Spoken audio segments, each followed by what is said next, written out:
বন্ধুরা কেমন আছো তোমরা? সবাই ভালো আছো? দেখো বন্ধুরা, আজকে আমি বাটা মাছের ঝোল করব। নুন মাখিয়ে রেখেছি। দেখো তেলটা গরম হয়ে গেছে, এবার আমি মাছগুলো সব ভেজে নেব।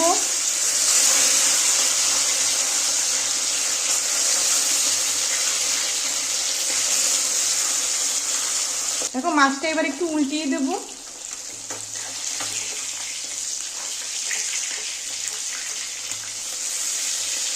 একটু কড়া করেই ভাজবো মাছগুলো।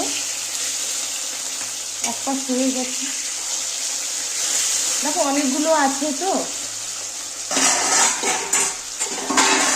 সবগুলো একবারে দেওয়া যাচ্ছে না।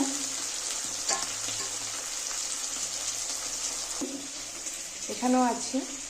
এখন আবার একটু উল্টিয়ে দেবো। হয়ে গেছে ভাজা এগুলো। এবার আমি তুলে নেব। দেখো মাছগুলো ভাজা হয়ে গেছে, আমি তুলে নিয়েছি। দেখো এখন আমি আলুগুলো ভেজে নেব। দুটো তেজপাতা দিলাম সোমবারে।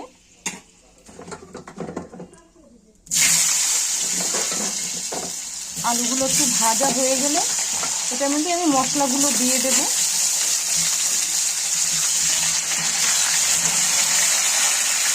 দেখো বন্ধু, আলুগুলো না ভাজা হয়ে গেছে, এবার আমি মশলাগুলো দিয়ে দেব।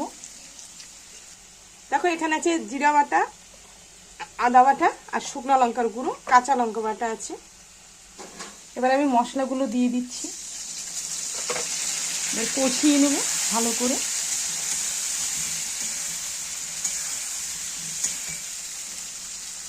দেখো মশলাটা কষানো হয়ে গেছে, এবার আমি জল দিয়ে দেব।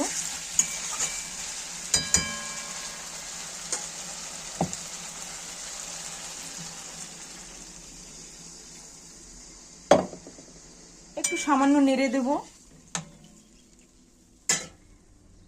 দেখো মাছের ঝোলটা ফুটে গেছে, এবার আমি মাছগুলো সব দিয়ে দেব।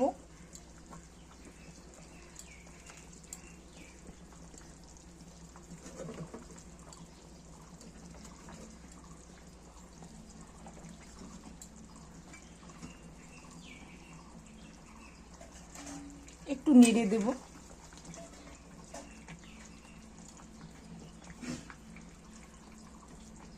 ফুটলে নামিয়ে দেব। হ্যাঁ,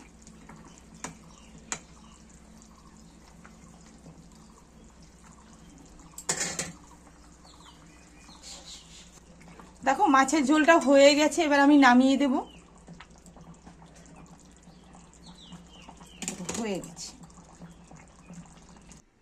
দেখো বন্ধুরা, আমি না মাছটা নামিয়ে দিয়েছি।